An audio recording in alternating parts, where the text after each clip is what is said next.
Hello, and welcome to Backer Breaks It Down. Today, we continue to talk about domain and range. This time, we're going to focus on the objective given a function formula, determine its domain. Because if you know the domain, you can work out the range. So, functions in algebra, right? Expressions or formulas are represented with an equation in two variables. We think of x as the independent variable, since we can assign values to x. Y represents the dependent variable, since its value is dependent on the value assigned to x. So for example, the function y equals 2x plus 1. If the domain is the set of 1, 2, and 3, then its range would be 3, 5, and 7. Okay, so let's talk about how they came up with that. Right, so in the table below, I kind of have two examples that are kind of detailed for us. So in that first column, we are looking at the function f of x equals 2x plus 7, and we are given the domain, and the domain is the set of -5, 5, and 8. We simply evaluate to find the range because the domain, remember, those are x values. And if I know x, and if I know my function, then I can just plug it in, calculate to find those y values. So that's what I did. I calculated f of -5. So I plugged -5 into the function, and I got -3. I did the same thing with 5. Plugged it in, got 17. And then finally I did that with 18, plugged it in, and I got 43. So we evaluate to find the range. Our range is the set of -3, 17, and 43. Now, what do you do when you're actually given the range? So the column on the right explores this. So this time we're working with the function 9 minus 4x.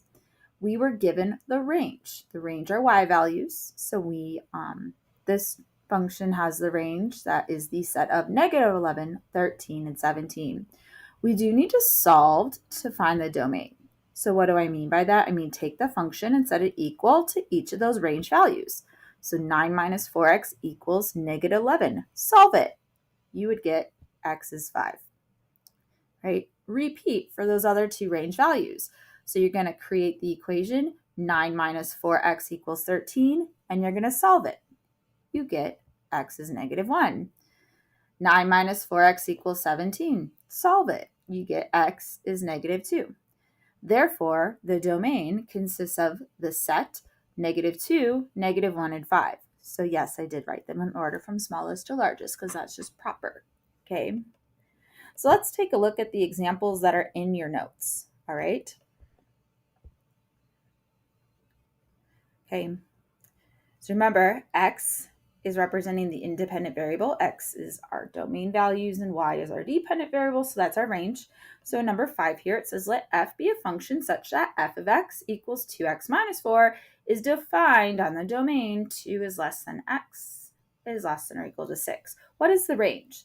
So the bottom line is we are given the domain. And if we're given the domain and we want to find the range, we need to evaluate. So we're going to evaluate our function at each of those domain values to find the corresponding range values. So that's what I'm doing here. I'm evaluating the function at 2 since one of my domain values is 2. When I do that, I get 0. I'm going to do the same thing with 6. I'm going to evaluate my function at 6. And when I do that, I get 8. So my range, those are my two corresponding range values. So my function is going to go, its range are going to be those y values that go as low as 0 and as high as 8. So as an inequality, matching the notation given, I'm going to use 0 is less than or equal to y is less than or equal to 8. So if you know the domain, simply evaluate to find the range. In problem number 6, it says, what is the range of the function g of x equals 2x squared plus 3x if the domain is the set -2, -1, and 0? So this problem here is just like number 5. I know the domain and I know my function, so I'm going to evaluate to find the range. I'm going to start by evaluating g of -2. So substitute in -2 and calculate. We get 2. Do the same with -1. Make that substitution and calculate. We get -1. Substitute in 0 and calculate. We get 0. So the range of our function is the set -1, 0, and 2. Right? So let's talk about two very specific functions. Okay, and let's find the domain of these functions algebraically, starting with expressions with square roots. Square roots are undefined when the radicand is negative. Think about it. Can you take the square root of -2? You won't get anything real because it's undefined, right? So what that means is to find the domain, set the radicand greater than or equal to 0 and solve for the variable. So that's what's happening in the example below. We have the function f of x is equal to the square root of x plus 5. Notice what they did. They set the inside greater than or equal to 0 and they solved it. So if you subtract 5 from both sides, you get that x is greater than or equal to -5. Now, be careful because when you're solving inequalities, if you were to multiply or divide both sides by a negative number, you would need to flip the inequality sign. So do be aware of that. So let's take a look at the example on the right. We have the function f of x equals 1 minus the square root of 15 minus x. I have a square root. Therefore, to find the domain, I need to set the radicand greater than or equal to 0 and solve for the variable. So we're just talking about the inside of the function because we're only talking about the domain of the function. So I write 15 minus x is greater than or equal to 0. And then I simply solve for the variable. So I'd want to subtract 15 from both sides. That's going to give me -x is greater than or equal to -15. I do need to get x all by itself, so I'm going to do some division, and I'm going to divide both sides by -1. I have to be careful when I do this, just like the caution says.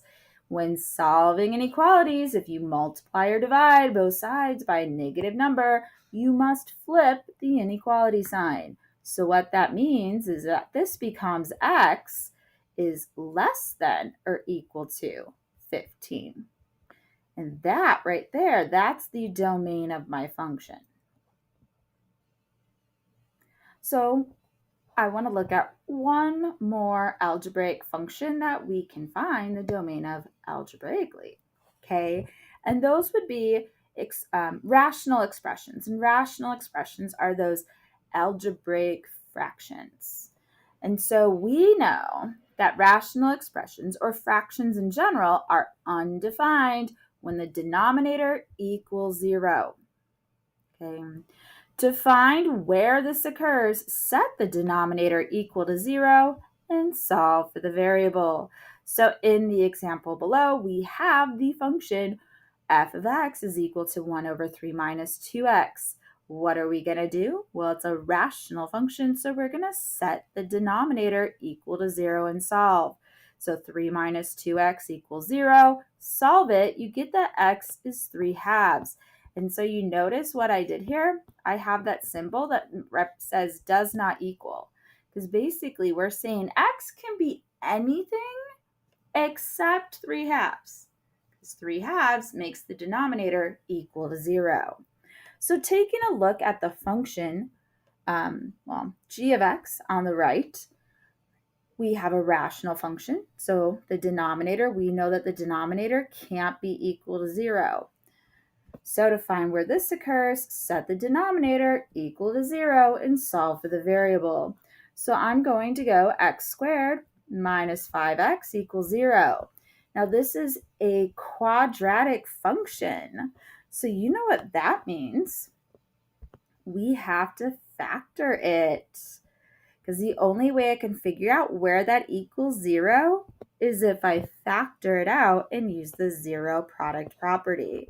This one is a nice, easy one to factor. It's just a common factor situation. X is a common factor, and then what's left over is x minus 5.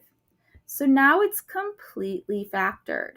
Now it's just a matter of figuring out what x is. So I'm simply going to take each factor, set the factor equal to 0, and solve. So one of my solutions, x equals 0.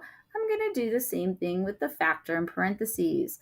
X minus 5 equals 0. Where does this happen? Well, at x is equal to 5.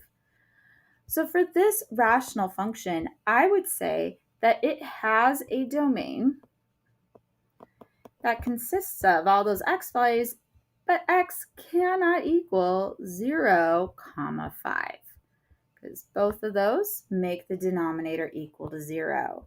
So that's how we can find the domain of a function algebraically. I don't know what that's doing. Sorry. So if I know the domain, I'm simply going to evaluate to find the range. If it's a square root, I'm going to set the radicand greater than or equal to 0 and solve for the variable. And if it's a rational expression, I'm going to set the denominator equal to 0 and solve for the variable. And that's how Bakker breaks it down.